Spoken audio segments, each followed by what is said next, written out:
Naam, hii ni za Kiswahili ya Tanganyika FM kupitia Tanganyika TV. Matumaini yangu makubwa kwa uko mzima wa afya. Msikilizaji, na kukaribisha kuweza kusikiliza taarifa zetu za habari za siku ya leo. Msomaji wako ni Omari Makelele Ozile.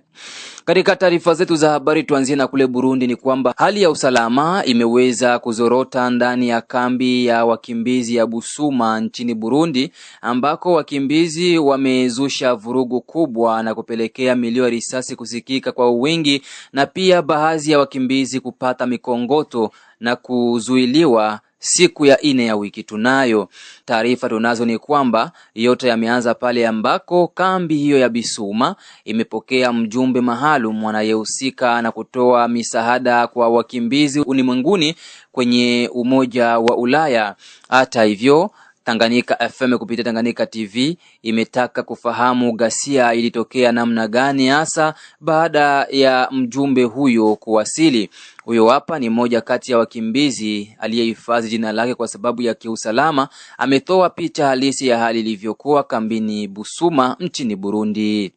Ndiyo, hali ya taharuki ilitanda hapa kambini Busuma mu province ya Buhumuza, komine ya Ruigi. Ni baada ya mkurugenzi kamishna wa Umoja wa Ulaya anayehusika na kutoa misaada kwa wakimbizi kuwasili hapa. Alipowasili alikuwa na delegasyon ya gari karibuni 7-9 hivi, akisindikizwa na wajumbe wa serikali ya Kongo, nikimaanisha ubalozi wa Kongo hapa Burundi. Walitembezwa kwenye vituo vya afya, walitembezwa kuangalia kambi. Basi kama matarajio ya wakimbizi, walitarajia kwamba baada ya kumaliza ile mizunguko itabidi azungumuze na wakimbizi, apate maoni ya wakimbizi. Unajua kwamba wakimbizi walio wengi wanatamani kurudishwa nchini Kongo. Basi ilipofika sasa muda wa kuongea na wakimbizi, ilibidi wakuu viongozi wa HCR wenye kusimamia kambi wakaanza kukwepesha ule mgeni asipate kuongea na wakimbizi, labda wakimbizi wasitoe maoni yao na wasije wakavuisha siri za mateso ambazo sisi wakimbizi tunazozipitia hapa kambini. Katika ile hali ya kutaka waexprime malalamiko yao kwa wajumbe ambao waliwasili hapa leo, ilibidi ule mwenye kushimamia kambi hapa, ule kiongozi, akawa anaendelea kuzuia wakimbizi. Hata hivyo, upande mwingine wakimbizi wameanzisha vurugu kwa kupinga na kukemea maneno ya kashfa zidi yao kwa kuwalinganisha na nyama. Huyo hapa raia anarejea mara tena kutoka maeneo ya kambi ya Busuma. Wale wajumbe wakauliza, mbona hao wakimbizi wanakaa mwa manyumba busio stahili? Kilicho sasa chukiza wakimbizi, yule mkuu kiongozi mwenye kusimamia hii kambi ni Congolais expatrié, akawa ikwenda na kwepesha kusudi asipate kuonana na wakimbizi, asizungumuze na wakimbizi. Alors wakati walikia kuchomokea kuvuma nyumba wa ovyo wenye watu wanajenga wanyasi wa malembelembe mayani vya ndizi vya kukauka, akauliza hizi ni nyumba za wanani? Bomu kupenda sasa bafiche ile aibu, bakasema hapana, hubu ni vuma nyumba wenye hawa wakimbizi wanajenga bakulalishia mo mbuzi zabo, makuku zabo, lakini kuvule wa mzuri wenye muliona kule ndio kwenye wanaendaka kulala, wanakuja kuchuruzia, wanalalisha mo mifugo yao, sababu nyumba zenyewe hazistahili, hazifanani kuitwa nyumba za wakimbizi. Basi wakimbizi kusikia hiyo wakasema hapana, munatuzuia tusiongee naye, munatuzuia tusipane maoni yetu kwake, tena maneno ya kashfa, kuneglige nyumba zenye shetu tunalala amu, wakati munatuima hata na nyumba za kulala amu. Ilibidi wakimbizi waanze kuandamana, wafanye fujo kutaka kumuua huyu kiongozi mwenye kusimamia kambi hapa. Basi kwa kumuokoa na kuepusha ile delegation isipatwe na majanga, ilibidi polisi itumie nguvu kwa kupiga risasi hewani zaidi ya risasi 10, na watu wakawa wametawanyika. Ile delegation ikarudia Bujumbura, na kilichosalia sasa ni operation kamata. Vijana zaidi ya 4 walikamatwa na mpaka saa hii hivi wako kwenye kituo cha polisi wanazuiliwa.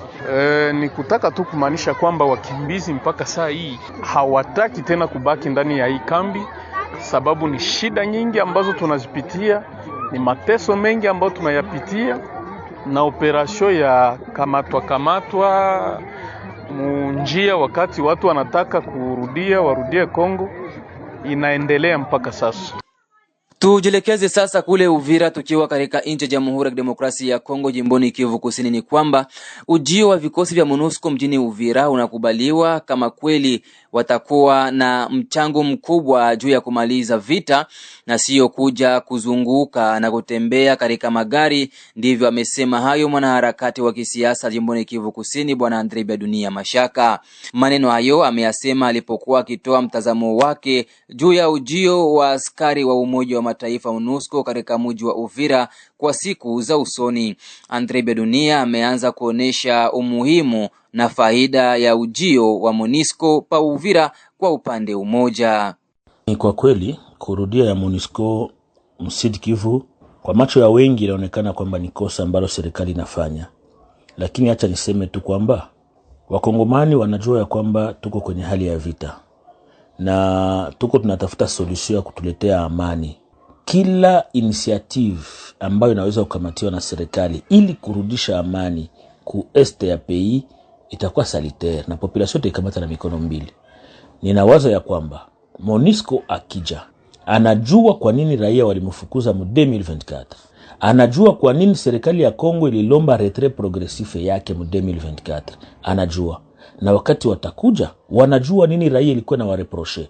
Kwa sababu kulikuwa viongozi wa moja wa MONUSCO kusidi Kivu ambao walikuwa na kuwa soupçonné kwa kutumika na adui ambaye ni M23. Na leo M23 imejiunga na Twirwaneho. Alors que Twirwaneho ilikuwa na kuwa na support quelque part selon population, maoni ya walio wengi na ya MONUSCO.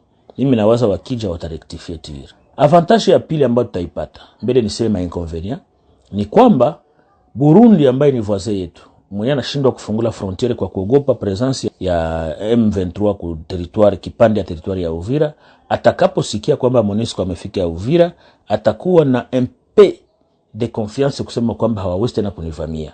Ya pili, raia wa Kongomani wanajua kwamba Etats-Unis iliomba M23 irudie mpaka ku 75 km.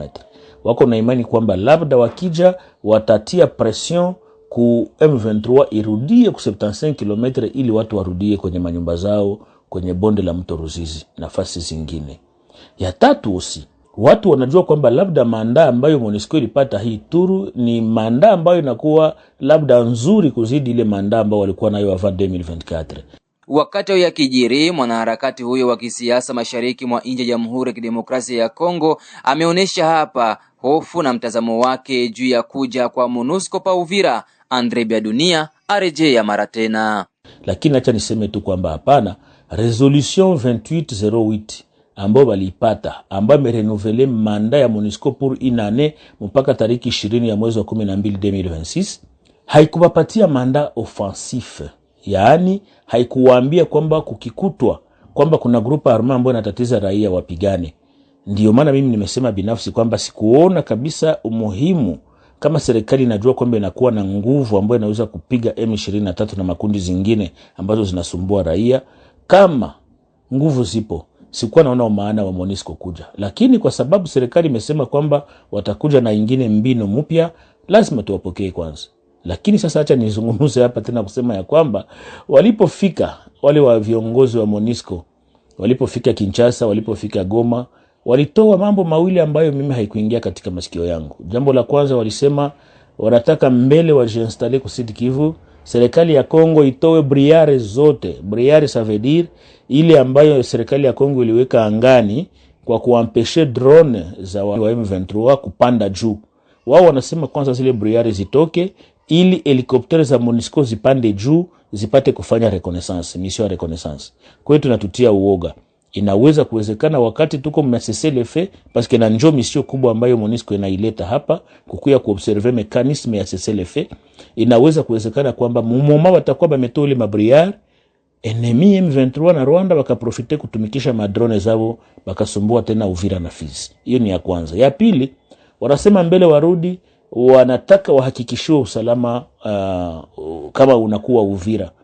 alors que raia ya Uvira na ya Fizi iko inasubiri labda amani kutoka kwa MONUSCO. Sasa yule MONUSCO ambaye tunasema kwamba atatuletea amani, atakuja kuchangia kwa kuleta amani, naye anasema kwanza serikali ya Kongo imurasire kwamba Uvira kunakuwa amani.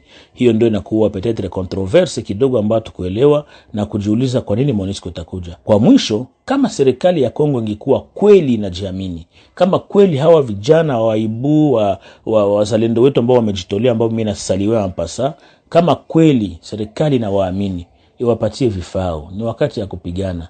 Kwa sababu seselefe kwa kwenda kwa mazungumzo, yaani watabakia hapo Sange, watabakia huko milimani Fizi, Uvira na Mwenga, itatusumbua. Kama ingekuwa nguvu zipo, kama Etazini najua kwamba kweli wamesinyima akoro na serikali ya Kongo, ingepaswa kutusaidia tu ili hawa watu watoke. Tujelekeze kule katika mji wa Baraka, tukiwa katika jimbo la Kivu Kusini. Ni kwamba shirika la nyumbani Bana Bankare mjini Baraka limeomba kwa raia wa mji wa Baraka na viongozi wa meya ya Baraka kuanza harakati za kufungua mifereji kwa ajili ya maji kupita vizuri, kwani mji umeanza tena kuharibika kwa ukosefu wa mifereji. Kwake Deloi Kyambasauzie, mwenyekiti wa shirika la Bana Bankare, ameomba kwa meya ya Baraka kuhimiza raia waanze tena kufungua mifereji ili maji yawe yanapata njia ya kupita na mji kutokupasuka kwa ajili ya maji kukosa njia. Mimi ujumbe wangu kwa ajili ya mji ni kupenda kwanza kuonesha watoto wa Baraka pamoja na viongozi vyote vinaotuongoza ndani ya jiji la Baraka ya kusema Baraka ni yetu sisi wote, na sisi wote tuna jukumu ya kulinda huu mji wa Baraka. Wakati iliyopita, miezi iliyopita, baada ya vurugu tulikuwa na courage ya kujenga miferegi, kufungua miferegi, lakini nakuja kutizama kwa leo mji uko kama umeachiliwa. Sisi kama vile population ya Baraka pamoja na viongozi tuko sawa, tunajisahau kutokufungua miferegi na kusafisha mji wetu wote, unachafuka sana sana. Hilo sindikizo inapaswa kutiliwa na Maire AI. Yeye ndiyo numero 1 wa jiji hili, na yeye ndiye anapaswa kutusukuma ili na sisi pia tufanye zile jukumu kama vile watoto wa Baraka. Kenye mimi naweza kusema mifereji ni kama vile wakati wa mvua, kama ba de quartier banakuwa bana sensibiliser watu ma quartier zabo, ikifika wakati wa mvua watu wanakwenda kufungua miferegi. Na hapa tunakutaniwa na projet ya sisi wenye wanaishi mu centre commercial ya kusema kama tuende kuvunja nyumba zetu wale wote wanaoingia katika barabarani na ile mifereji ijengwe. Na ndio maana tutaweza kumuomba yeye kiongozi kama wa jiji letu la Baraka, maire wetu AI, atizame ile projet kwa haraka, kwa sababu watu wanalia, itaweza kuleta madanger hata pia nyumba za watu kubomoka na hizi mvua kama ile miferegi haikujengwa. Mimi kama vile ujumbe wangu bwana journaliste, cha kwanza ni conscience, na cha pili ni hii tunaita sensibilisation. Il faut kumuonesha mtu umuhimu wa mferegi. Serikali ni serikali, serikali inapaswa kutia jukumu, inapaswa kutia shurti. Yule anayekataa, serikali inamhukumu kufuatana na sheria, kwa sababu ni sheria ikishatiliwa, hamna mtu yeyote yule anayekuwa juu ya sheria hata hawe nani. Mwishowe, Deloi Kyambasauzie ameomba kwa meya wa mji wa Baraka kuachana na watu wasiopenda maendeleo na kuambatana na wale wanayoyapenda. Unaweza kumuonesha Maire AI ayue kama yeye ni mwana Bankare, yeye ni mtoto wa Baraka, kwa sababu sisi wote tunamtegemea yeye. Watu wote wanategemea kutizama mtoto wa Baraka atafanya kitu gani, na atizame entourage yake. Kama ni entourage inamwanture, iko na muonesha, iko na mconduire mu maire, haachane na hiyo entourage, atafute entourage inaopenda maendeleo, kwa sababu watu wote kwa leo wanatizama ni yeye, na yeye ndiyo tegemeo letu la sisi watoto wa Baraka, Bana Bankare kwa jumla. Tumalizie habari zetu na kule Kinshasa. Ni kwamba Umoja wa Ulaya umeahidi kutoa msaada wa euro bilioni 81 kwa nchi za ukanda wa maziwa makuu, hususan nchi ya Jamhuri ya Demokrasia ya Kongo. Pesa hiyo itatolewa kwa ajili ya msaada ya kibinadamu. Safari Alimasi Dilwe na mengi zaidi. Naam, kuongezeka kwa mzozo mashariki mwa Jamhuri ya Kidemokrasia ya Kongo kunaendelea kusababisha watu wengi kuhama makazi yao. Rasilimali za chakula, maji na makazi na karibia kuisha, huku wanawake na watoto wakizidi kuwa katika hatari ya kukumbwa na vitendo vya ukatili na unyanyasaji. Katika muktadha huo, sambamba na ziara ya kamishna wa Ulaya anayehusika na maandalizi na usimamizi wa migogoro katika eneo la Maziwa Makuu, hususan nchini Jamhuri ya Kidemokrasia ya Kongo, Haja Labib, Umoja wa Ulaya umetenga msaada wa kibinadamu wa euro milioni 81.2 kwa ajili ya eneo la Maziwa Makuu. Kupitia ufadhili huu mpya wa kibinadamu, Umoja wa Ulaya utatoa huduma muhimu kwa watu walio hatarini zaidi wanaoishi mashariki mwa DRC pamoja na wakimbizi wa Kongo waliolazimika kukimbia nchi yao. Fedha hizi pia zitasaidia miradi ya misaada nchini Burundi ambako hali ya kibinadamu bado ni tete na inaendelea kuathiri jamii zilizo katika mazingira magumu, pamoja na Rwanda na Tanzania. Kati ya hizo euro milioni 31.2, kiasi cha euro milioni 68 zitatumika kufadhili misaada ya kibinadamu ya ndani ya DRC ambako mzozo na kuhama kwa wananchi kumesababisha mahitaji ya dharura zaidi. Ufadhili huu utawezesha utoaji wa misaada ya chakula, huduma za afya na lishe ya dharura, kurejesha upatikanaji wa maji, vyoo na makazi ya msingi kwa familia zilizohama, pamoja na kusaidia huduma za ulinzi ikiwemo kuwahudumia manusura ukatili na kulinda watoto, ilieleza taarifa Umoja wa Ulaya iliyotolewa Jumanne ya tarehe 17 Februari 2026. Kwa mujibu wa taarifa hiyo, euro milioni 13.2 zitatengwa kusaidia hatua za kikanda za kuwahudumia wakimbizi na kuimarisha maandalizi ya kukabiliana na majanga katika eneo lote la Maziwa Makuu. Jamhuri ya Kidemokrasia ya Kongo inakabiliwa na moja ya migogoro mikubwa zaidi ya kibinadamu duniani kutokana na kuendelea kwa vita vya silaha, kuhama kwa watu kwa wingi, milipuko ya magonjwa na kiwango kikubwa cha umaskini.